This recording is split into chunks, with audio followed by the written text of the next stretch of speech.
I want to start off the show with the news story today. Okay. Usually we kind of just spit, something random that happened during the week that we want to talk about on the cold open. Something a particularly out of pocket story. But this week, this is particularly out of pocket.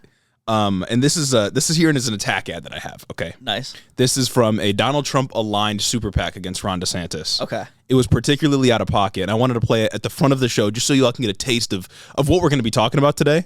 And what we're going to be talking about for the next year, honestly. Exactly. And this is new for Gage as well. So you guys will be experiencing this together.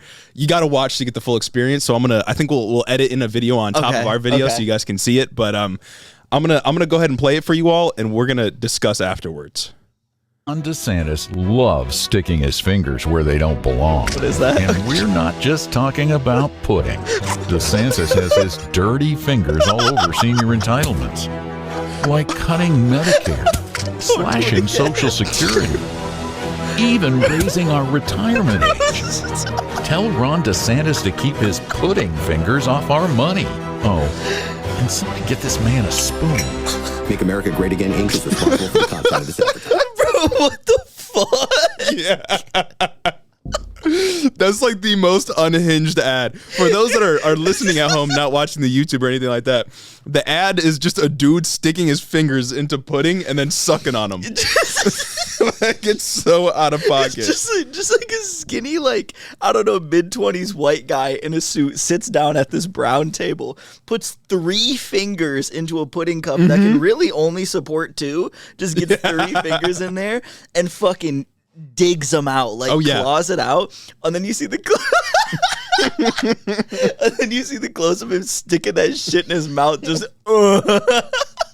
It's unacceptable. This is an ad that was playing on people's television screens. And it's surprisingly effective, I think. It gave me a visceral reaction, let me tell you. It's a good political ad because the pudding story was weird, right? Yeah. We can all admit, even if you're a Ron DeSantis supporter, which, why are you listening to this show? But even if you're a Ron DeSantis, a meatball Ron head, that story was weird. He's eating pudding with his fingers. Absolutely. Nobody likes that. Everyone thinks that's kind of repulsive. That really is the perfect fucking ad. Oh my God. And then it's like the first one was repulsive, right? Because it's like, I'd never seen this before. Yeah. And the second one was more like, okay, this is the ad. But then when he goes in for the third time to get the last little bit of pudding out from the bottom. To get the Social Security away from retirees. Exactly. Just fucking scrape it out of there and then just... with the music in the background. Oh my goodness, bruh. Building the tension up. It's a crazy ad. Holy shit. I had to save that for the pod to play it for you. That's so far beyond my expectations. When you said I got a cold open this week, it's going to be crazy. I thought you were going to talk about Trump being on Milk Boys. Yeah, that's crazy too. I thought that's what it was going to be. I never would have expected this. And this is just one of many ads that Donald Trump has been it hasn't been Donald Trump specifically, I don't think. Yeah. It's been super PACs aligned with Donald Trump that don't want to see Ron DeSantis get elected in the primary. But they've been putting out some content. It's been pretty crazy. That was the most egregious one by far that I could find. Sick. And Ron DeSantis did answer it. Well, okay, Ron DeSantis hasn't announced as a candidate, right? So he's technically not running in the 2024 he's not campaign. allowed to be a candidate as of exactly. now until he changes some Florida law. So he hasn't announced he's running. He isn't running at the moment technically. But one of a super PAC that is aligned with DeSantis did release an ad attacking Donald Trump, and it was the weakest shit of all time. It showed him pushing back against the NRA. It showed him being a moderate person. It's what are we doing here? You know what I mean? You're showing Donald Trump pushing back against one of the strongest interest groups in the country. You're not doing anything. Yeah, fucking ridiculous. It reminds me, there's a thing that released on Friday. Trump sent out this campaign email titled "The Real Ron DeSantis Playbook." And in it, it's so good. It's so good. He really just came for him. He said, quote, "He has left a wake of destruction all across Florida, and people are hurting because he has spent more time playing public relations games instead of actually doing the hard work needed to improve the lives of the people he represents." Gas. Oh my Something God, yeah. we'd say, right? And then he goes on to say, quote, "Under Ron DeSantis, Florida has become among the worst states to live, find economic opportunity, work, retire, raise a family, pay taxes, be safe, rent a home, have a baby, afford energy, die, be a teacher, be a doctor, be a police officer, for millennials, for working dads, and for working moms. Bro, Trump said you don't even go to Florida to die. He went fucking crazy on him. And apparently, He's an ally. I can't find like the whole entire email, but Okay. I'm just reading like Yahoo summarizations of it and like the Herald Tribune summary of it. And in it, he like drops statistics too on why Florida is one of the worst places to live and like rent. And it is. I had to look up a CBS article that ended up telling me that Florida is the least affordable state to live in the United States. Oh my Miami has God. the highest rents. Trump is just like us. He is. He's an article head. He really is. And I love when they go against each other. It's like we have Meatball Ron DeSantis fighting out of Florida, but also Trump, Hush Money Trump, like Donald Hush Money Trump, Right. doing the same thing, going at him, and they're so catty. And It's so good. Like, the thing is, right, so, we're talking about the campaign. And again, Yeah. technically, Ron DeSantis isn't on the campaign trail yet. He can't be because of some Florida law that hasn't been overturned yet. But the problem is, and I think we underestimated how good Trump is at this. We were saying Ron DeSantis is the smarter, eviler, more strategic Trump, right? Yeah. He hasn't been any of those things yet, except evil, I Absolutely not. suppose. It's like if they Ron combined DeSantis- Voltron style, bro, they'd be unstoppable. Well, yeah, but like Ron DeSantis is sure smarter politically. He knows how to navigate political environments and get things done. But in terms of the messaging game, he's getting stomped. He's doing nothing to respond. He's the least charismatic. Uh-huh. Like he's so bad. Nothing he does is like funny. Exactly. He's It's like- only evil. The one time I can think that Ron DeSantis tried to call Trump out was the Stormy Daniels stuff. Yeah. When Ron DeSantis in a press conference was saying like, oh, well, we're not going to work to extradite Donald Trump. We won't work with the Biden administration. But, I'm not sure what it's all about, getting with a porn star, having an affair, cheating on your wife. And it's like that. It's the weakest thing of all time. He's out here calling you Meatball Ron or getting close to it. He'll get there one day. Getting right there. He's making fun of you for having putting fingers. He's saying your state is the worst under your governance, despite him being the one that got you elected. Like, what are we doing? And despite him saying during his presidency that Florida was such a great state to live in, it's a wonderful state, and the general conservative consensus being that Florida is this conservative fucking mecca. You know what I mean? And then he's coming through and just, obviously Trump doesn't really care. He's a not at all. grifter by heart, and I love him for it, really, because he's going a through political he's on chameleon. message. Yeah. On Truth Social, apparently he's just been retruthing blogs from like MSNBC people, and he's been linking to CNN articles about why Florida's bad. I love him. He's so good. He can take on any stance and just own it. Dude, It's so great. good. It's great. And then apparently the only thing that DeSantis' team like responded to the Trump email by is saying, well, we'll help you leave Florida if you want to go to California with your buddy Gavin Newsom. Yeah, Like like the what? people surrounding him can't even be funny. Can't even say something good and true and charismatic. Like, come on. I didn't know it was possible to have like that little charisma. You know what I Really? mean? Really? If I was Ron DeSantis's campaign team or potential campain team, because I'm sure he's got like some kind of committee that's thinking about it or Yeah. planning some messaging, something like that. First thing you're doing is never letting him talk. Absolutely not. Because he's got gay voice. You're not going to be able to get the conservatives. He's not as charismatic as Donald Trump. Every time he talks, he sounds like a bait. Like he's just not him. He doesn't have that like dog a in him. beta male, you know what I'm saying? he sounds like Yeah. a beta male. So you're not letting him talk. That's number one. And if you want to do anything, if you want to have any chance at the primary, you got to start attacking Donald Trump. You got to start dropping ads like the pudding ad. You got to drop something that just attaches such a visceral Right. reaction to what you're seeing with something Trump supports. Because Ron DeSantis has been labeled like a loser, right? Yeah. Like that's the perception of him now. In November, Ron DeSantis had a ton of momentum. Yeah. And when we're talking about political campaigns, momentum matters a lot. Inertia matters a lot. And when he had all of that inertia back in November, that's when I would have started ramping up like is he going to be a presidential candidate? I would have started, as myself being Ron DeSantis, because I'm a big DeSantis guy. Yeah, facts. I would have, started hinting towards it more myself. I would have actually started putting the feelers out there a lot more and started to attack potential candidates that are running against me. But he didn't start doing that, and now he's at a point where everyone's forgotten that he carried the state of Florida by like 20 points or something like that with the Republican legislature on his back. And now he's losing all that inertia because Donald Trump is a demon at messaging. So good. He's so He's fucking just coming good. after him. And Donald Trump is gonna he already has like the media behind him. Not in like a way that like regular candidates have media behind them, but he has the media in the way that they will cover anything that he does. Yeah. And it's so good and I love it. Yeah, and I honestly think at this point Ron DeSantis might get the Ted Cruz treatment. Like Ron DeSantis isn't going anywhere politically. He's going to have spots of power for the next however many decades, stay in right? Florida, though. Like he might stay the governor of Florida. He might run for a Senate seat one day. Like he's going to be around. But if he's not careful and if he doesn't start pushing back soon, he's going to be the new Ted Cruz. Everyone's going to just hate him because Donald Trump fucking trashed him, made fun of him. Nobody's going to like him, and he's never going to have a chance at president because he didn't push hard enough. Next thing you know, Donald Trump's going to call Ron DeSantis' wife ugly, and he's just gonna be like, "Damn, but I guess you're right," just like Ted Cruz did. He's just gonna like, eat it. Fuck, dude. Like I don't know what Ron DeSantis does to get out of this if he doesn't start pushing back. Like he's just like the pudding ad. That's detrimental. I need something really creative to come from him and his team. He needs to start hiring. Like I don't know what he needs to do, but he needs to drop something. Hire us. Yeah, salaries like $300,000 a year. Exactly. Like no, it's just my rage. Starting. Yeah, starting. But rate. we will make you a attack ad. I don't know, man. He's got to start doing something because the political wind's not looking good. Like we were scared of Ron DeSantis. You know what I mean? Like, we were. Ron DeSantis' candidacy going into the general election because especially if you go back to November. Especially you go back to November because he's got this broad appeal to a lot of conservatives, or he had it at one point. That kind of appeal that Donald Trump was losing because he lost in 2020 because he lost a lot of favorability in 2020. And Ron DeSantis kind of had that element to him, but now he's just taking it and not giving it. DeSantis appeals to the establishment conservative 100%, types. Like, 100%. What is it? Matt Walsh and Ben, like all the Daily Wire guys were on Twitter, I want to say about 2 weeks ago, tweeting shit like, it doesn't matter like who we get as the primary nominee as long as that person can win. Yeah. And that's really all they're focusing on. And they seem to be putting their stock in Ron DeSantis in like a weirdly misguided way, I feel like. You know what I mean? Because he had momentum, but he's not Donald Trump. The base is out here crying when they think of Donald Trump. President Trump, please. Well, that's the problem, right? Is like you got the entire Republican establishment that wants Ron DeSantis. They all do. They want to get rid of Donald Trump because Donald Trump's not very easily controllable. Not to say that he's like a hero of the people. Yeah. Donald Trump is a demon himself, but in a different way. And Ron DeSantis will go along with the party line a lot more than everybody, or a lot more than Donald Trump would.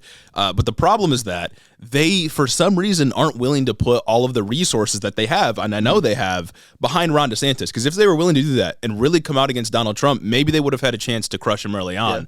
But they didn't do it. They were scared.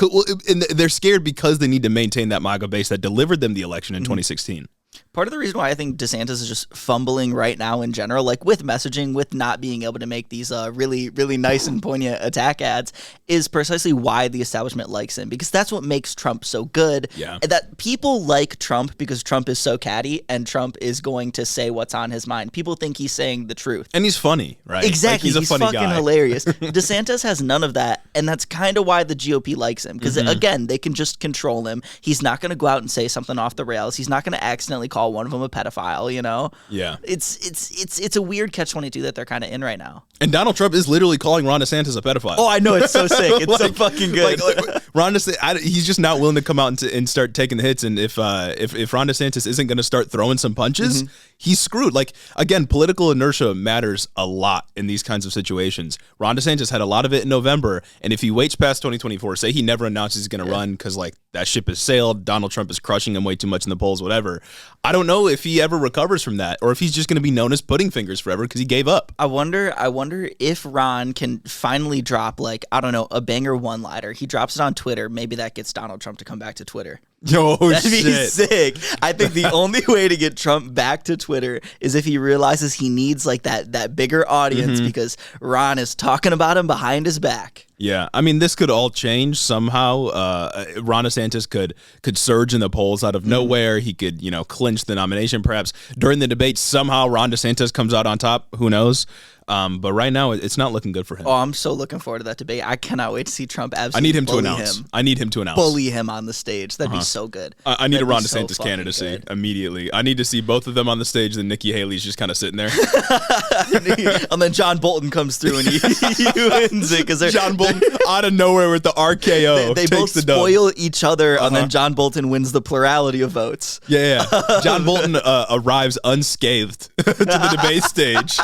Wins the debate, wins the presidency. John Bolton absolutely jolting up there. He's lit up. He's got the energy. He's got the moves. He's got the charisma that both Trump and DeSantis are lacking. He appeals to everyone, wins the plurality, clinches the nomination, goes back, wins the presidency. Unfortunately, though, we won't have Mike Pompeo on the debate stage. He's announced he's not running. He said after speaking with God, many prayers, he's not running. Damn. So I guess some divine intervention stepped in and got him to not run. So we're not going to see Mikey Boy up on the stage. Which is a shame. It is a shame. The more the merrier, it's in a my shame, mind. But alas, we can continue to jolt for the bolt, and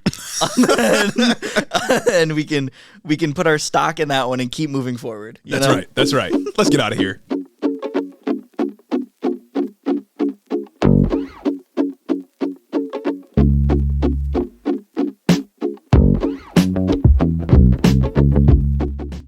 Welcome back to the show, everybody. Top of the pod, top of the episode. Go check out the Patreon. I need you to. Come on now. I need We're you. So I remind you every week. I decided to just come out and do it today. You know what I'm saying? No lead in.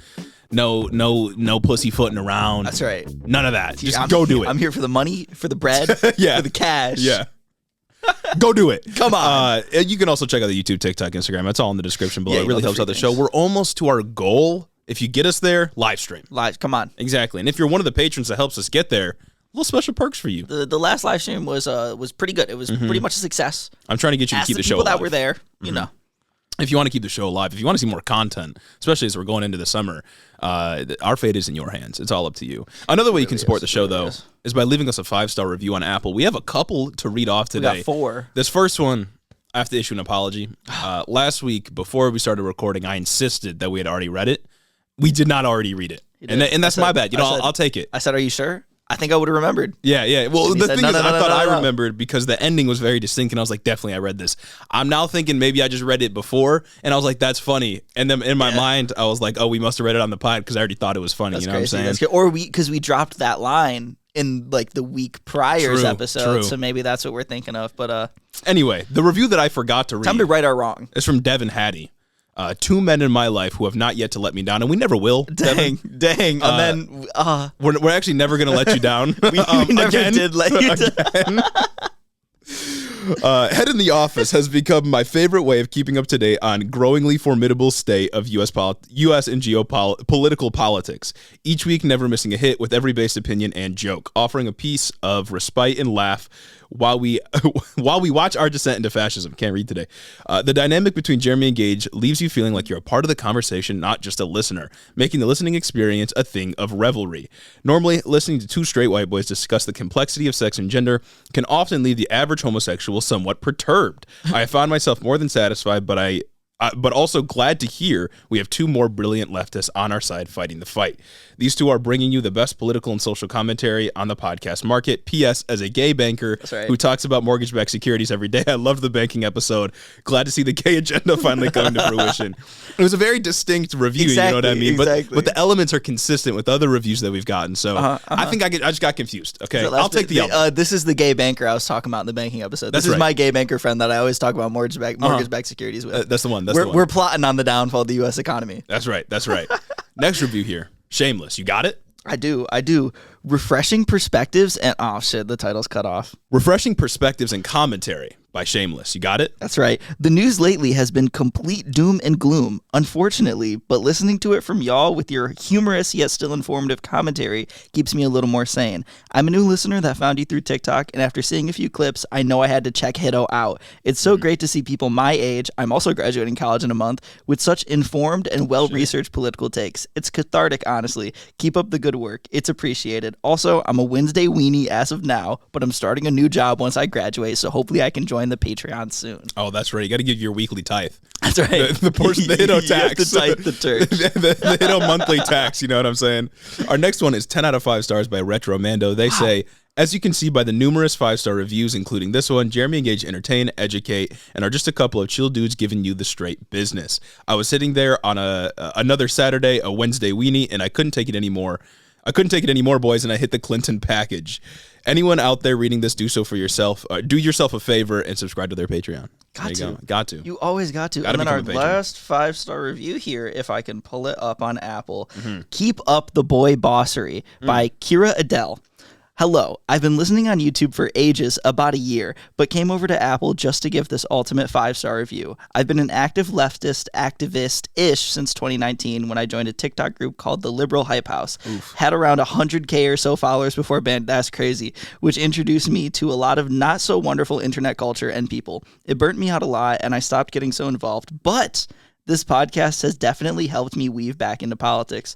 The way you guys convey complex ideas without coming off as if you're trying to be intellectually superior / patronizing is incredibly refreshing. Patron? It's always on my mind. Yeah. This podcast is very digestible for young progressives. I can't thank you enough for bringing back my interest in politics again. I'm actually starting my own podcast, Women Thinking, slight plug, with my friend and current events / politics and running for school board in my district. Let's go. But overall, fantastic pod, easy to understand, and y'all are fantastic dudes. No way. Oh my goodness. No way. Look, we always welcome competition in the podcasting marketplace. Just know I might have to contact my friends in the CIA and have you taken out. For sure. We have to bust out the heart attack gun. Yeah, I'm trying to establish a monopoly. Might have to give this one Havana syndrome. You know like you're free to do it, but you're not free from the consequence. You know what I'm saying? In all reality, though, I do encourage everyone, if you're thinking about starting a podcast, talk radio, doing something similar, a YouTube channel, any kind of content, do it. It's really just do it. That's what we did. Exactly. And here we are. We talked about that a lot on the Q&A episode, so y'all can go check that out. Oh, yeah. In-depth discussion about it. But yeah, just do it. We like to see more people in the space, especially because if you're different than us, which I'm going to guess you are because you're not us. That's true. Oh, it's true. I'm going to guess you're different. You probably got different takes, different perspectives, different life experiences to bring to the show, so it'll make your content different than ours substantially. Exactly. And we always welcome that. I love the competition. You know what I'm saying? I love it. I'm a capitalist. You know? Exactly. I'm a capitalist. Exactly. Competition it's great. Makes the market without strong. Competition isn't capitalism. Let's get into the news coverage, though. For sure. We got some policy to talk about top of the episode. Love that. We got to talk a little bit about Kevin McCarthy, the debt ceiling, and he has a plan that will save the country. For real. Because last week, I went on a little rant about how Republicans don't have any policy anymore. They don't offer any arguments anymore. It's all just kind of like this hatred, thinly veiled, and like a political agenda that don't actually help anybody. Just give the elites more money, right? Yeah. Like that was my frustration. And when Kevin McCarthy heard it, and he came through and he said, "Hear me out, guys. What if we didn't spend any more money on Social Security?" Yeah, that's actually exactly what he did. He said, "We need to change course." Hiddo is upset with us. They're our number one voters. These two guys right here. Yep. So we need to get them back by offering the worst plan imaginable. This plan is titled. It's an act that has yet to be introduced to the House, but I would imagine we'll go up for a vote at some point. Okay. We'll get into the politics of it all. But the title of the act is the Limit, Save, and Grow Act. Come on. Which is corny. Come on. That's a corny name. The first thing it does is raises the debt ceiling by about $1.5 trillion, which is about 1 year. I love having these conversations every year. If you can raise it, just raise it like a billion. a billion years, billion forever. Billion, actually, yeah. Yeah.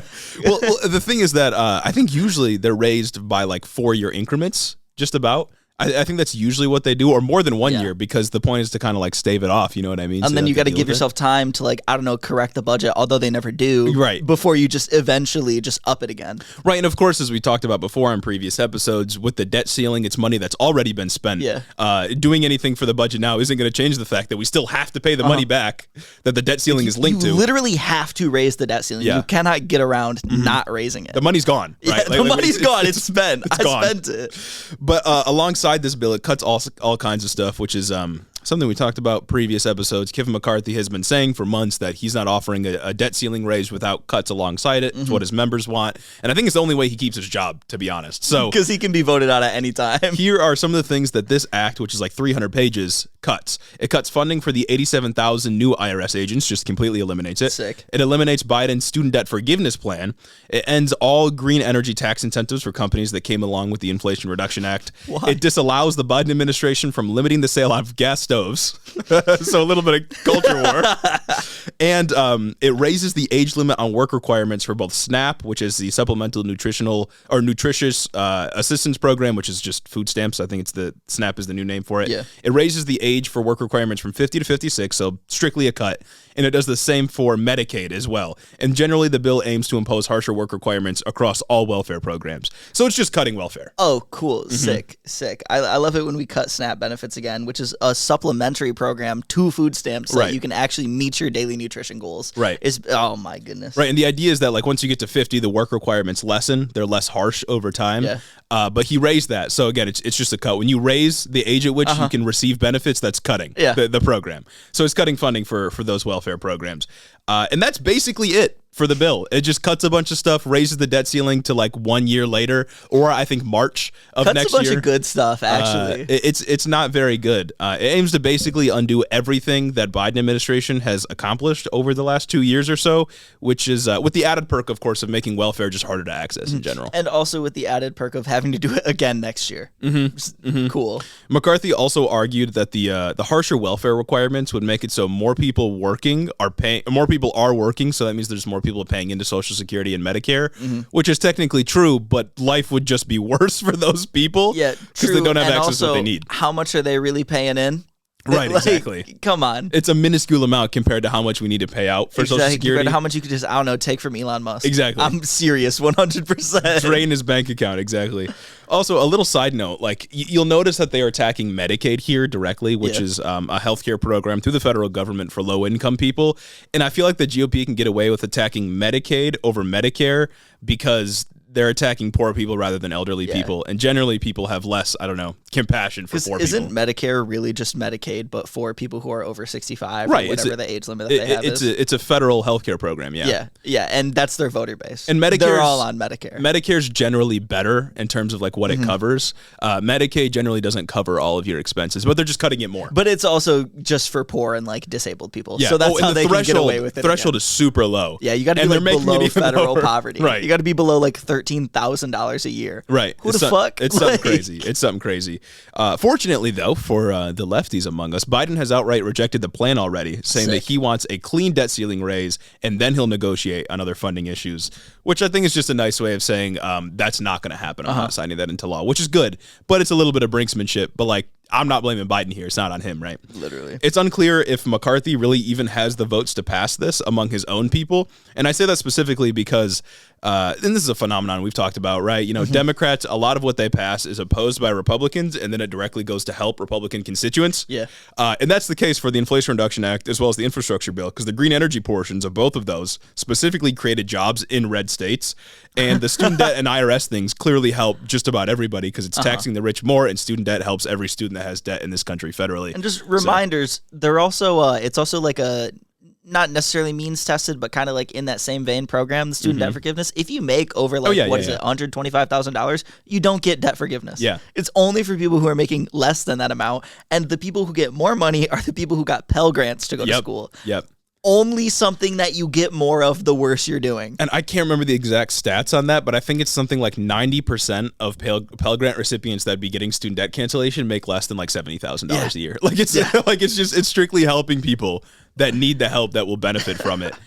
So that's something interesting to keep in mind. So I don't know if McCarthy even has the votes to pass this bill as it is, because it's really bad. Yeah, just a reminder of like the tough spot that McCarthy is in when he got when he won his seat.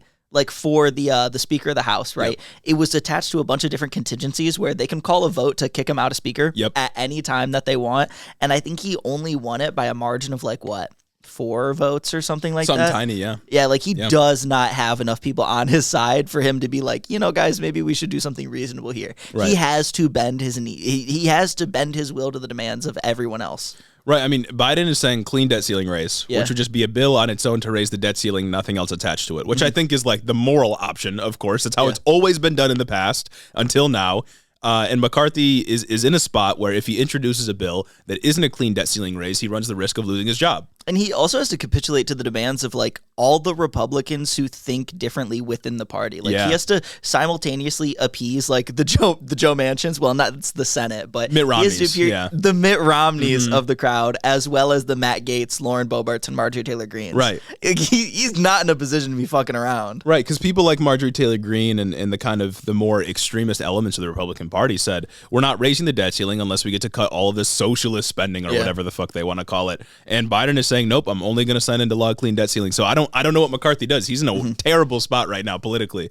And he did it to himself, right? Goofy guy. I hope he's it. so stressed out every single night. Yeah. Do you think he's going to get to hold on to the speakership? I don't know. I don't know. I really don't know, actually. This might be like the straw. And it honestly would probably be better for him if he didn't keep it. Yeah. And not that I want him to have like a better, more fun and fulfilling life. Yeah, I want him to suffer. But I mean, for him personally, yeah. If I was one of his close friends, I would be like, maybe you should step down. I mean, he's got the painting forever, right? Like exactly. He's always going to be in the congressional archives. He doesn't need it anymore. He doesn't need to keep doing the job. He got the vanity from it already. Exactly.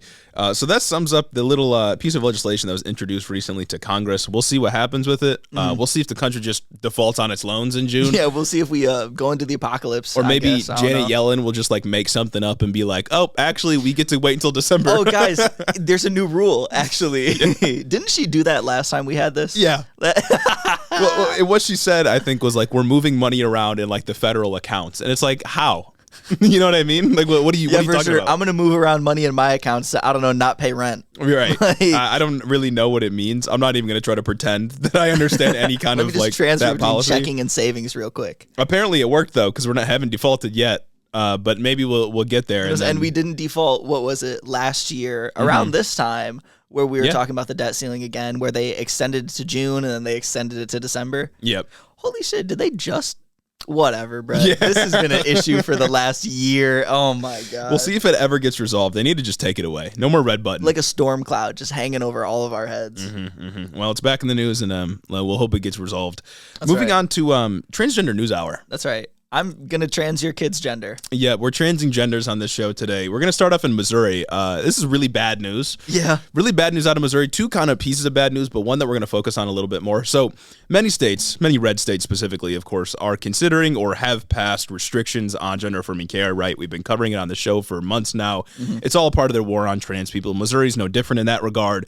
They went a bit further than most states when the state's attorney general created a rule that all trans people, youth and adults, can't receive gender-affirming care until after 18 months of therapy. Wild. He just decided therapy? that. Yeah, just regular therapy. Okay. Just decided that. That rule actually goes into effect Thursday, the day after this pod comes out, April 27th. Huh. So if you're in Missouri and you're a trans person, start leave, now. I guess. Get out. Yeah, get out while you can. A spokesperson for the Attorney General of Missouri said, quote, "We have serious concerns about how children are being treated throughout the state, but we believe everyone is entitled to evidence-based medicine and adequate mental health care." Apparently not. Yeah, yeah. I guess Actually, not. Before you get this hip replacement, you're gonna have to go see a doctor for 18 months just to make sure you really, really, really need this hip replacement. Right. It doesn't matter what their expert opinion is on before that. It doesn't matter how many referrals you have for it. You're gonna need to abide by our standards now. Right. We've never practiced medicine, and it's like the hip replacement has a larger regret rate than like the gender affirming care. You know what I mean? Yeah. The ruling that the Attorney General passed down is currently being passed into Missouri law by the House. It hasn't passed the Senate yet. Okay. I think this was actually the place where we got that fantastic child marriage clip that we watched the last episode. In all seriousness, no, of course, this bill is very bad, but that's not even what I want to talk about today out of Missouri. This is an additional thing, like tacked on. It's a new news story in line with this ruling and the potential law that might pass, but the Missouri Attorney General recently set up a tip line for, quote, questionable transgender transition interventions. Oh, yeah. The site was titled, quote, Transgender Center Concerns Forum, and on the website it said to, quote, complete this form to submit a complaint or concern about a transgender intervention you have experienced or observed in Missouri. I can't state this any simpler. This is trying to create a trans registry. This is a step towards genocide. Like, I don't know how to put this in. We're going to register all of the people who want to get this thing, who want to trans their gender, and we're going to register all of the doctors and surgery centers that are willing to listen to their patients about their own mental health needs. Right. It's crazy. It's crazy. And I didn't even hear about this until our Discord let us know. Like, I didn't see an article about this. It was our Discord showing us the hotline and ultimately helping get it taken down. Yeah. The site has been since taken down. It doesn't exist right now. It might go back up at one point. It only lasted about 2 days, but people rightfully flooded it with misinformation. But make no mistake, like, this is Nazi shit, right? Like, one key element of any genocide is getting neighbors to snitch on each other. It's a very important step in stretching the capacity of the state to crush whatever minority group is being targeted. And right now it's trans people. And if you don't believe me that this is a step towards genocide, ask yourself, why do they need to know where they are? For what purpose? Just to know where they're located? There's no other reason other than you want to find a way to crush them. You want to have a list of everyone that has experienced transgender surgery or whatever else it may be, and you want to, I don't know, be able to persecute them in some way. And it's also just like the tip line was set up for doctors who are like doing questionable care, right? Like you could report this doctor, this surgery center for maybe doing these things. Who are you to decide? Yeah. You're not a medical professional. This is something that is entirely to do with medicine. Yeah. You don't fucking know jack. Exactly. And it's similar to the Texas bounty hunting bill that we covered with abortions. It's again, getting the citizenry to snitch on each other so you can expand the capacity of the state to crush whatever group you're trying to crush or to limit the rights of other people because it's really hard for the state to know who is trans, right? Or if we're talking specifically, if you want to go back to the 1930s in Germany with Nazis, like you can't just look at someone and know if they're Jewish or not, right? You can't just guess. I mean, sometimes they did try to just guess and crush people based on physical properties. But the point is that you need people to snitch on each other, people that know each other, people that are in the communities that can tell on their neighbor in order to get everybody rounded up. And that, I mean, it's a scary progression, right? It's a real life attempt to do a registry. You don't need that unless you're trying to do a genocide.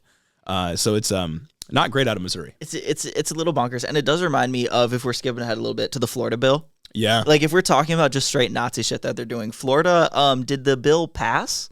Yeah. Yeah, a bill in signed. Florida passed to make it so that people who are convicted of like sexual assault, like sexual offenses, can be put to death penalty. Yeah. And this in conjunction with the fact that last week they also passed a bill saying that now you only need a 2/3 jury vote to punish someone, to give them the death penalty, is a little alarming when you consider the way that they've been coupling anything to do with being trans or gay or part of the LGBTQ community with being a groomer. Exactly. With doing bad things to kids. I saw somebody in our fucking TikTok comments, some absolute ignorant asshole, say something like, 90% of same-sex couples abuse children. Yeah, just making shit up. Just making shit up, absolutely lying, pulling it out of their telling ass. lies, right. But that, in conjunction with policies like this, that has real effects, real material effects on, like, they just want to kill gay people. Right, and when you, specifically with that Florida thing, and we can jump ahead and talk about that, if you take it out of context, and it's just a bill to establish the death penalty on people who commit child sexual crimes, then like you can have your critique about the death penalty, and that's completely separate. But out of context, you're like, okay, this seems like an average thing that like a Law and Order person might do. But when you put it in context, when they're saying that being trans and around children is grooming essentially, or teaching kids about the existence of trans people is grooming, then you realize that they are trying to expand the law such that they can apply the death penalty legally against trans people or people who are allies of trans people. Or when I don't know how else you, like what other conclusion is drawn from that. Especially when there are bills in, I can't remember the state. It could have been Missouri, it could be North Carolina, it's something like that. They just banned, I think, drag in public. Yeah. Like any place where a child could see it, drag is banned, and it's a felony offense. A felony offense for just... And it was like, on second offense, like 6 years in jail. Yeah. Up to 6 years. What the fuck? Yeah. What the fuck? And then how do you reconcile that? They are saying that the mere existence of these people is a sexual crime. Yep. Absurd. No, yeah, it is absurd. And specifically with this Florida thing, the goal here, and this bill was voted by Democrats, the extension of the death penalty to people that commit child sexual crimes on people that are, I think, under 12. And the thing is that in 2008, the Supreme Court ruled that states can impose the death penalty for those kinds of crimes. Yeah. And the stated explicit intent with this bill was to get this up to the Supreme Court and overturn that ruling. Yep. Like they admitted it. And it's like, I love that we're just playing fast and loose with the rules. I thought the federalist system was built so that you can't just do that. You know what I mean? Like who are you to say the Supreme Court was wrong? I thought you guys loved law and order and respecting these sacred halls. I thought there was one interpretation of the Constitution that's supposed to be like the true way to think about it, that the Supreme Court's job is to figure that out and then create the supreme law of the land. If any fucking Joe Schmo in the Florida Congress can just challenge that all of a sudden because they want to, I feel like that points to a fundamental flaw within the system. Right, and it's like, it's not a new political strategy, right? No, they've certainly been doing it the last few years, but I mean, throughout all of history, people have done things specifically to get it up to the Supreme Court and to have like the law change for the entire land. But again, if you can just look at a Supreme Court decision and say, nope, that's wrong, I want to challenge it, and you have a majority in your state house, then like, what's the fucking point of the Supreme Court? Exactly. You know what I mean? Like why do we have it if we can just challenge it and 3 years later you just get your way? Like, what does it matter? And it's still like, it's consistent for us because we constantly say, why do we have the fucking Supreme Court? But they're supposed to care. For the Federalist Society people, they're supposed to be the ones that, I don't know, fucking beat off to the Constitution and have wet dreams about the Federalist system. They loved law and order. They loved the judiciary. Right. And again, I say fast and loose with the rules, and I mean it because when it comes to these institutions that these people are supposed to care about, suddenly it doesn't matter when it can, I don't know, extend their attack on trans people, when it can give them more power to just make the lives of trans people even worse. And while, you go state by state, perhaps you could try to take it out of context and say it's isolated incidents. But when you put it all together in states that are controlled by Republicans, things are getting really bad, not only for trans people, but for people of all minority groups. Yeah. I don't know how you see it any other way. I still think that Republicans are in a way overreaching. I think they're overcompensating a little bit and making themselves look fucking insane.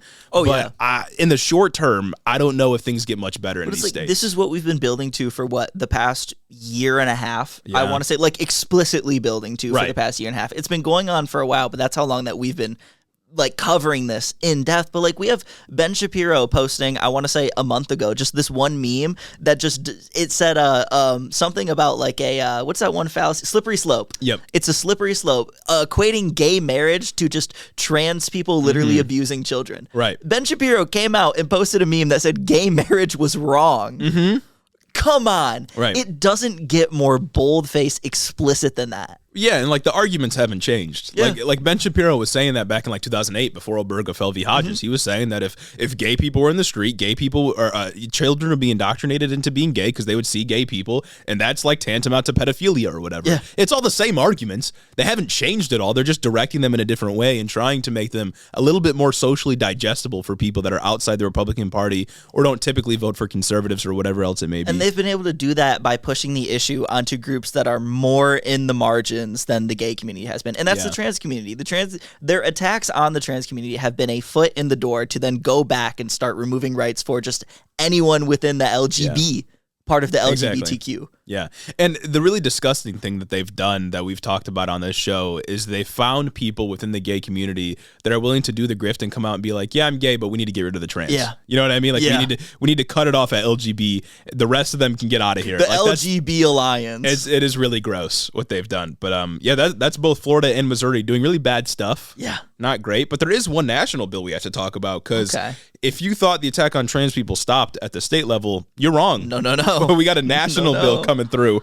So we're going to talk about one of my least favorite topics, which is trans people in sports. Oh, God. Kind of a continuation of what we talked about last week. But recently, House Republicans voted for a bill to ban transgender athletes from competing in sports on teams that align with their gender identity at federally funded institutions, which is most of them, of course, most public schools, right? The Senate's not expected to take up the bill, so it's probably not going to go into effect, but it's just it's a messaging bill, right? It's an indication of priorities. Naturally, the bill is aimed at trans women because it always is aimed at trans women, and it specifies that it won't ban trans women from practicing against cis women, just participating in all of their meaningful ways in the sport. Oh, okay, cool. So, yeah. Now, to me, of course, and that's all the bill does, right? Like, that's kind of where it ends. Is it just bans trans people from playing in sports that they want to play in. Yeah, it's a bill that exists to say, look at what the Democrats voted down. This is such a real issue, and they're ignoring it. Yeah. And to me, this is the ultimate distraction issue, right? Because, like, sports science is super complex. It's incredibly complex. People have all kinds of advantages biologically outside of their explicit sex characteristics. Like we talk about Michael Phelps, we talk about Michael Jordan. Like, talk about really anyone who's at the top of their game. Right, exactly. Like some people are just born with fantastic athletic ability, but we don't say anything about trying to take them out of the competition just because they're blessed with good genetics or whatever it may be. So when you are hyper focusing on trans people, it just comes from bigotry and hatred. Absolutely, it's just transphobia. Absolutely. Yeah, and it's rooted in like weird like traditions surrounded by gender. It's like ultimately, if you want to talk about fairness in sports, make everything a weight and height class. Oh yeah, 100%. Like, there's no way that if I wanted to play basketball, my 5'9" looking ass should have to compete with, I don't know, one of the 6'11" dudes. Yeah, you know what it's like. I'm never gonna do anything. Right. It's unfair because humans are born differently, right? Exactly. I'm not fucking Yao Ming. I'm not gonna make my way through the NBA being short. It doesn't fucking happen. And once again, of course, as we talked about last week, there's no evidence to suggest that trans women have some kind of advantage, especially after after they go through the regulations that already exist about HRT. That have been set by medical professionals. That have been set by medical professionals. So the idea that we always side with is to just let them play because literally nobody fucking cares in sports. Especially at the high school level. It doesn't matter. It really doesn't matter. But I say it's one of the worst political issues to talk about because, as Gage kind of already touched on, this notion that men are always better than women because women are just weaker, not as good at sports. So this idea is so deeply ingrained into the average brain that it's difficult to overcome the knee-jerk reaction that like, oh, of course we should ban trans women because trans women were born as biologically cis men, so of course they're going to be better than cis women are at sports. It's hard to overcome that in just regular debate because it's ingrained in your brain since birth. You're indoctrinated into gender from the moment you come out of the womb when you see that blue or you see that pink. Like you are indoctrinated into these systems. And it makes it doubly hard to talk about this issue because Republicans don't care, right? It's not a good faith debate that they're trying to have. They're only talking about it because it serves as a sort of politically acceptable venue to discriminate against trans people. And it's hard to argue on those grounds. And it's sports, so like who cares? You know what I mean? It just doesn't matter. It really doesn't matter. The only time that conservatives actually genuinely care about women's sports, they see the treatment that like college women's basketball teams, the facilities that they train in for March Madness or whatever versus the men's facilities, they don't bat an eye. They don't bat an eye because they say, oh, women's sports, that's not as much of a spectacle as men's sports are. Yeah. Some bullshit, right? Because obviously if the training isn't there from the start, if the money's not there from the start, they're never going to be able to grow as athletes to the extent that men are. But that's a whole other conversation. Sure. The same goes to like other teams and anything. They don't care when that's happening. They only care when they can fucking use it as a way to scapegoat minorities. I don't know how to say it more elegantly. As a way to do a genocide against trans people. And it's certainly because like conservatives are always the ones hating on women's sports generally, like saying nobody likes the WNBA, just absolutely shitting on it, like women's athletes suck. Like that is always the line that they toe. They're always like, oh, put any high school soccer team against the women's national team and they're gonna win. Right. They're always the ones reposting articles that are like, oh, like one boy destroys college women's soccer team or something like that. Like, no, literally. It's like, who can't, like they don't actually care about this issue. They're just using it as a literal euphemism, a messaging technique to discriminate against like the 40 trans people that play sports in this country. Like, who cares? And also just like the underlying the trans people in sports thing is the idea that like, oh, men are just going to transition explicitly so they can beat women. Right. No, that doesn't happen. There are steps in place to make sure that doesn't happen. And two, if a cis woman beat you, you wouldn't be complaining. You're only complaining because you want to find a way to not take responsibility for like losing something. It's like that one swimmer that rails against Leah Thomas. Yeah. You know what I'm talking about? It's like this one college swimmer who came out and she goes to all these fucking different state houses for states that she doesn't live in. As she's not a constituent She's a grifter now. And advocates against transgender people just because she got beat in a race, in one race. Yeah, it's such a stupid issue. Like, I know the effects are real, obviously, and it plays into the broader attack on trans people. Like, every piece of the narrative is such that trans people are being dehumanized over time. And in that instance, it does matter, of course, which is why we continue to talk about it. But speaking about its like physical or its practical implications on the real world, sports matter very little, even less do the participation of trans people matter in sports. Like, it's not hurting anybody, you know what I mean? Yeah. It's just it's a silly issue that I don't like, and I wish it would stop. Nobody sits there and think, oh my God, that woman is taller, she shouldn't be competing with me. Right, Never. Exactly. It doesn't happen. As we've talked about before, most of the people, like the people that are always saying like, oh, well, cis men are just going to go participate against women because you're letting anyone do anything they want now. It's like the people that go and do that are usually conservatives. No, literally, we talked about it. We talked about it 2 weeks ago. Some fucking conservative guy entered as a woman in a powerlifting competition just to prove a point. Like, dog. It's like, you're the problem. You're doing what you're complaining about. Yeah. And like, they do it to make a point to say like, oh, look, anyone can do this, and they're the first one to. Like, you're the only one. Yeah. It's kind of weird, actually. It's the Steven Crowder bit when he showed up to the gym, like, in drag. And he was like, and everyone was like, what are you doing? Like just like leave us alone. Yeah. Because he was being fucking weird to everybody. And like, he was like, oh, look, they were treating me so differently because I was a woman. It was like, well, you're why are you acting like this? Conservatives love to go somewhere, be obnoxious, and say, look, isn't this crazy how they're treating me? Well, and that's part of the reason, like, that shit doesn't work for normies, you know what I'm saying? Oh, absolutely not. That's part of the reason I think they're overcompensating and overextending a little bit, because like those kinds of like Steven Crowder videos, there's a recent one with the Project Veritas guy. I can't remember his name. I can't remember his name Where either. he was just like chasing. Is it James O'Keefe? Yeah. James O'Keefe. Well, he doesn't work at Project Veritas anymore. He got kicked out for some reason. I think embezzlement. Getting kicked out of Project Veritas is crazy. Yeah, well, they have low standards. So but like he was just following Dylan Mulvaney around and like pestering her. Oh, okay. I love when we just do harassment. Yeah, pestering her about like he kept asking the same question about like trans women being in the same prisons as cis women or something like that.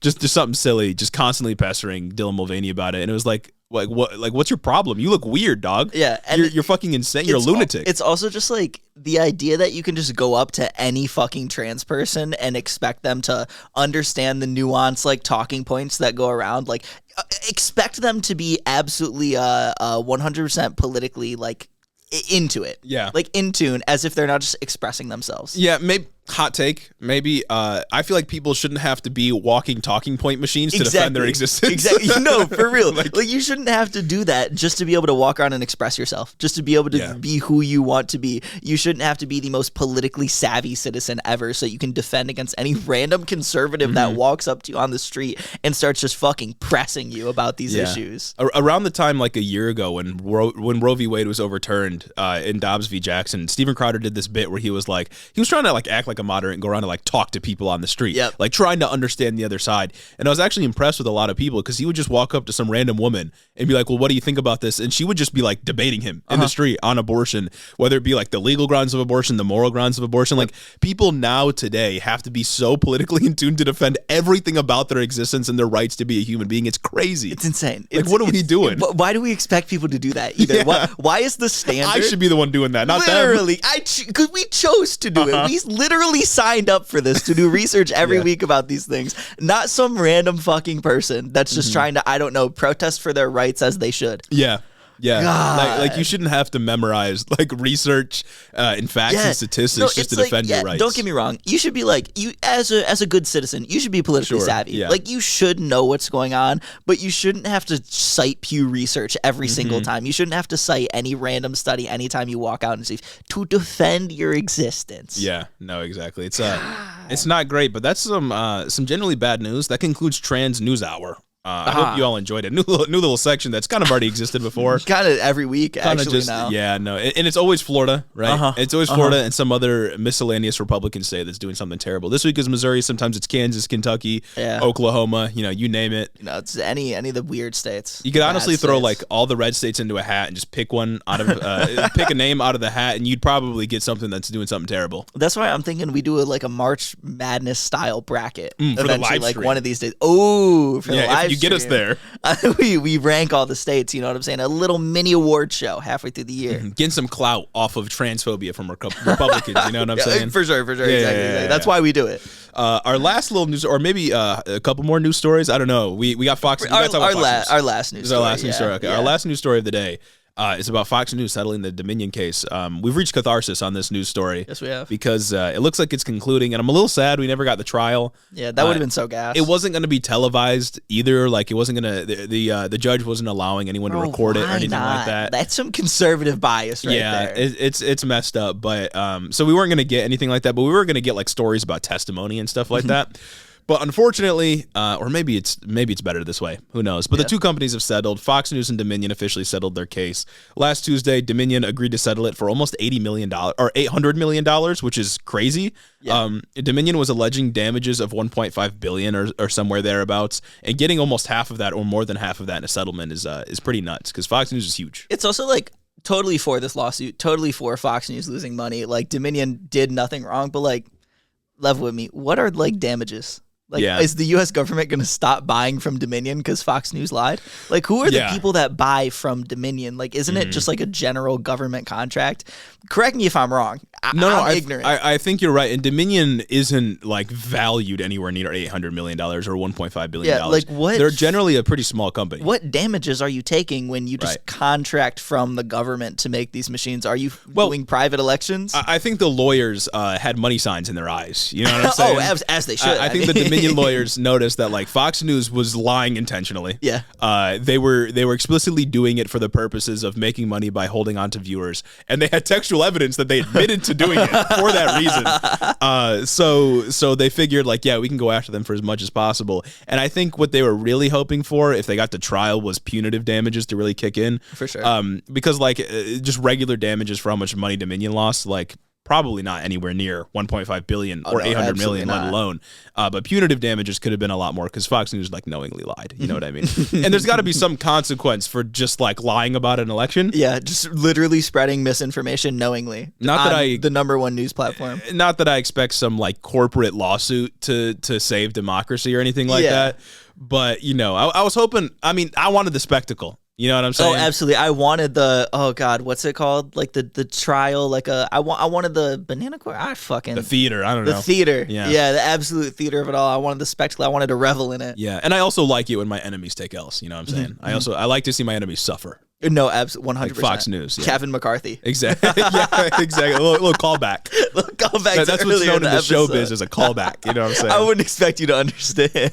So I imagine the settlement occurred to save some of the Fox personalities from having to testify because they're probably going to have to. Oh, Tucker would have probably had to testify. Like all the late night people, Laura Ingraham, Hannity, and Tucker. Yeah, all those were probably going to have to testify. So I would imagine, because all the information already leaked. So the time to settle, I would think, would be before any of that happens, because Dominion came out with like everything they were alleging, which included all those quotes that we read off several episodes ago with like the wind is telling me. You remember that? Oh, yes, I do remember that. The winds speak to me in my dreams, and they tell me the election was stolen. And that was their expert source.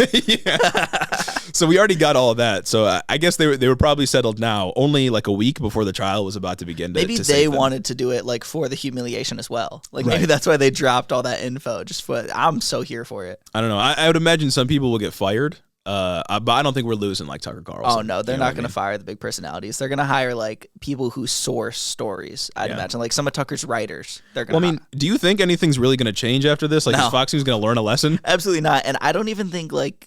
Part of the settlement should have been they had to come on Fox News and state that they lied. Yeah. That would have been pretty fucking We're not going to get that. Honestly, that's way more than money can buy. The value's infinite there. The value is crazy on that one, actually. So that would have been pretty sick. That's what they should have aimed for. Fuck the $700 million or whatever. That's what they should have gone for. But other than that, I don't think anything's really going to happen. I feel like the damage to Fox has already been done, but not because of them lying about the election.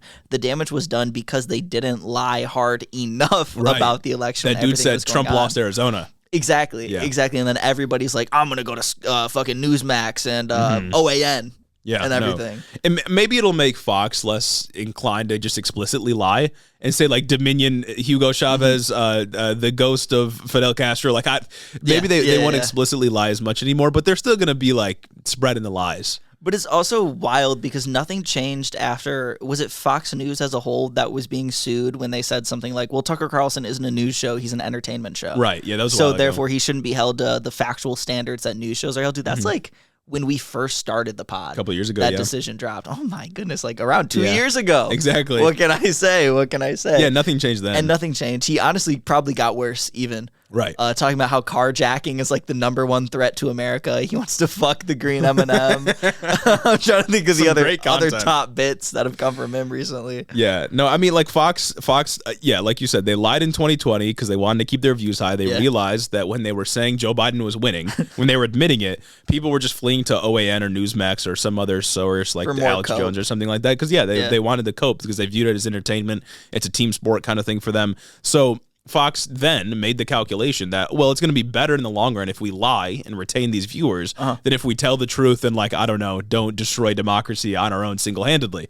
And maybe they'll make the calculation again in the future, like, oh, the revenue that these views bring in is more than we had to pay out in the settlement, so maybe we'll do it again. I mean, that's exactly how, like, capitalism works in these situations. Like even in more like egregious examples, there are companies who know that a product is like malfunctioning or a product should not be sent out to consumers because it's unsafe, and they will still send that product out knowing that it could kill someone. I want to say some car company did this and it like was a big story a couple years ago, knowing that it could and probably will kill Tesla. someone. And they have people, there are people in companies whose entire job it is to just do the calculations to figure out how much they would pay to settle this case out in court, or how much they would have to pay to actually bring the cars or the product back and remake it, do whatever we need to do to correct this error that could kill someone. So just the fact that exists makes me think that maybe these penalties should be harsher when corporations fuck up like that. Yeah, and that's like a thing everyone knows about capitalism and the economy, right? Is like people, they have like an army of lawyers that will shield them from any accountability, any punitive damages. And in the case where they do finally one lawsuit gets through and actually hurts them, they get to consider, oh, well, if we pay out less than we're actually going to make by doing this mistake again, we can just continue to do it. Like, well, we made more money off of this mistake than what we had to pay out in lawsuit. So we're really chilling. It may have set us back this quarter, but hey, that's less taxes. Well, and I think that's exactly what's going to happen with Fox News, because like $800 million is a big chunk of what Fox makes. What's their revenue? I don't know, but $800 million is like nothing to scoff at, right? Yeah. But like Rupert Murdoch isn't going to be struggling to get by. Yeah, they should slide some of that over here, Like, yeah, And that's one of the things, my broader critique about the lies about the 2020 election and Fox News and even like the insurrection, et cetera, is that like we didn't do anything after the insurrection happened, after they were pushing all these lies. So of course they're going to make this calculation that it's all about money, and they're just going to do it again. Yeah, we didn't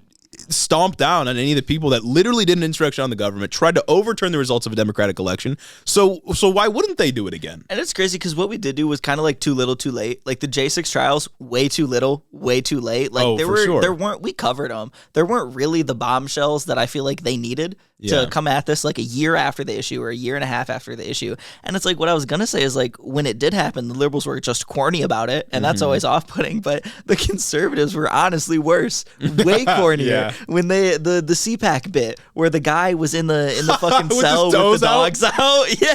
He was, well, I'm on the beach, chilling with my toes out. Wasn't he singing? He was singing. Yeah. Marjorie Taylor Greene got in the cell with him and they did the national anthem. Jesus and then Marjorie Taylor Greene started talking about like, oh yeah, I went and met with the J6 prisoners and they're the most patriotic people I've ever seen in my life. They get up in that jail cell every night and sing the Pledge of Allegiance or the national anthem. Yeah. Bro, if I was your cellie, oh my God, and you were doing that? Yeah. Oh it's just like everything that liberals and conservatives do immediately becomes an object for public consumption. You know what I mean? It immediately just gets brought in as a part of the story or a part of the culture war. None of it has actual implications, especially because like Merrick Garland, the Attorney General of the United States, hasn't brought charges against anybody.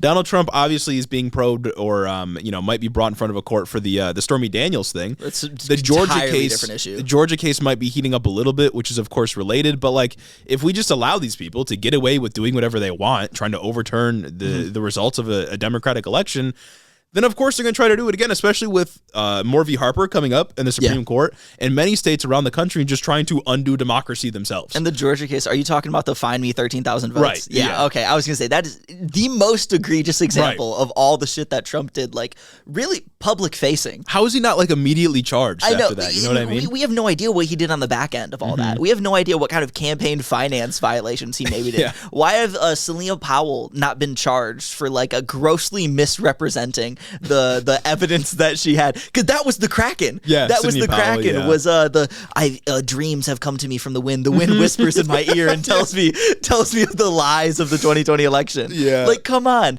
and she fundraised millions upon millions of dollars off of that.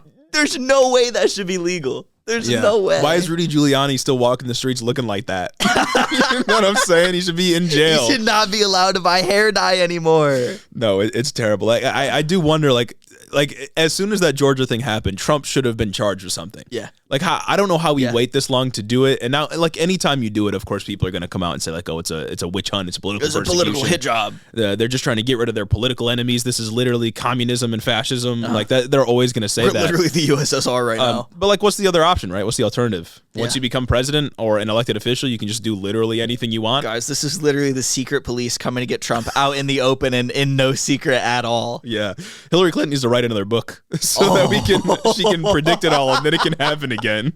Because it seems like that's the only way something's going to change here. Yeah. Is if she Hillary writes a Clinton book about predicts it and writes it down in grammar and prose. We need to get Hillary Clinton and Louise Penny on again so we can convince them to write again like we had them on before because they were part of our book club. We need to get them on for a second episode. They were here spiritually the first time. I wonder if we could, if they ever did write another book, I wonder if our audience could be big enough to where we could maybe get Louise Penny on.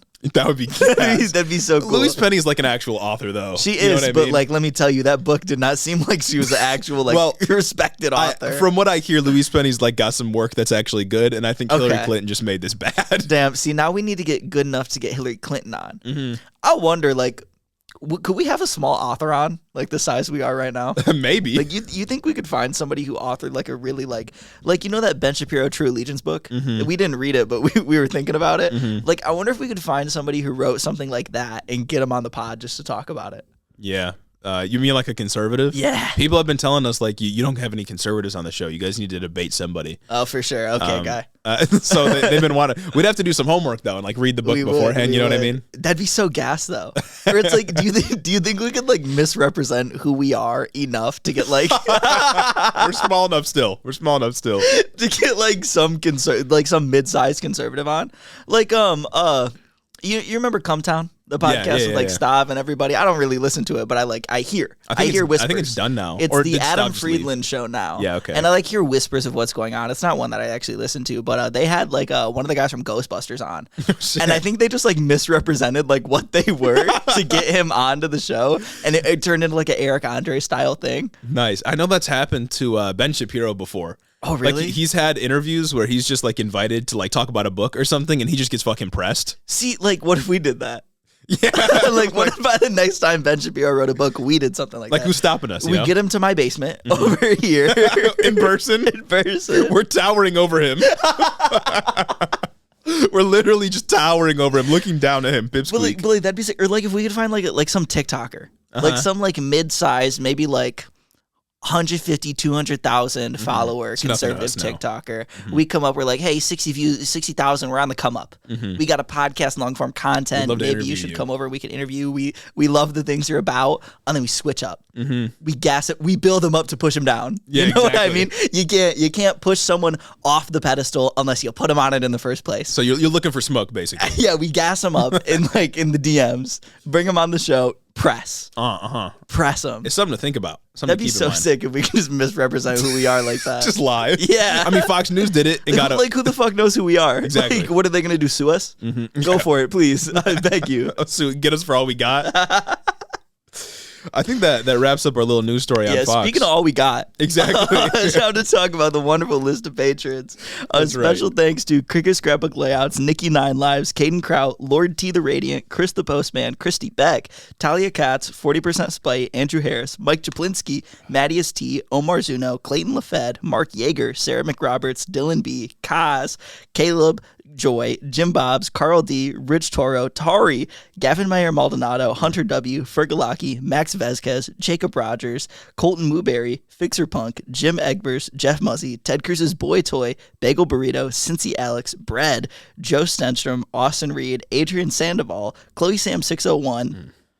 Oh, Colleen Cuts, Timothy Espinoza. I didn't know you were going to stop there. Gregory isn't my name. Vera Yook, Jennifer DeVoe, Big Bird Titty, Eliza, Crawfishing, Beth Bennington III, Alexia Benanti, Nietzsche, Big Booty Beatdown, Moises T, Sam Maloney, Two-Headed Boy, Jeremy Cadret, Ben Shapiro's boyfriend, Jonathan Cassis, Luke O'Shea, Daniel Jackson, Word of Microsoft, Jennifer Sines, Aaron and his Gundams, Darth Father, Aiden Taylor, Corey Chambers, Sewer Snack, Ellie N, Heidi Osgood, John Glover, Weed Thief 69, Devin Hatchard, Retro Mando, thank you for the review. Shout out. Josiah Sky and my mom. Thank you all for supporting the show on Patreon. I'm glad to see so many new names. Some returning names, actually. Oh yeah. Some people have come back from their hiatus away from the Patreon. Lapsed, so if you're listening to the show early and you left and then came back, welcome back. Relapsed, you know what I'm saying? Yeah, you you relapsed back to us. You know, we're always glad to see you addicted to heading the office again. You need us. You know what I'm saying? It's a dependency. You gotta go through dependency. I know you personally. You know me. Like. You're going to go through withdrawals if you try to get rid of the podcast. We're here forever. Oh, my God, I wonder what's going on. Oh, my God, I know what's going on, but I wonder what if this was funny. If you're listening to the show right now and you're not on that list, all I'm going to say is, like, what are you doing? I don't know what to tell you, frankly. Like, I'm actually so disappointed in you. God. Again, like, we know you personally. You actually don't know me personally. I don't know. But you could if you were on this list. You know that streamer that was like, you can't give me $5? You're not working hard enough? Oh, my God. Yeah, she didn't make that rant, or one of her rants got turned into just one of my favorite memes of all time. And it's like it's somebody doing like a little quick scope, like compilation. And I want to say like Black Ops 1. Okay. And it's got like, can't break me down. Like just some like 2005 or early 2010s rock song. Just The Dimes, crazy yeah. rock The song Dimes. going on. And then it's her like doing a rant like, what about when the aliens come take us? And then when the drop happens, they just hit like a trick shot. It's so good, dude. It's so fucking good. Maybe if there's interest, I'll find it and post it on Patreon. Hey, if you want us to make one of those clips one day, become a patron. If you want to make one of those clips of us one day, that'd be pretty cool. Yeah, exactly. We got a catalog of content you can go and look at. Yo, make something crazy. Make something crazy. That's right. Thank you all for listening to this episode. Have a good one. We'll see you next week.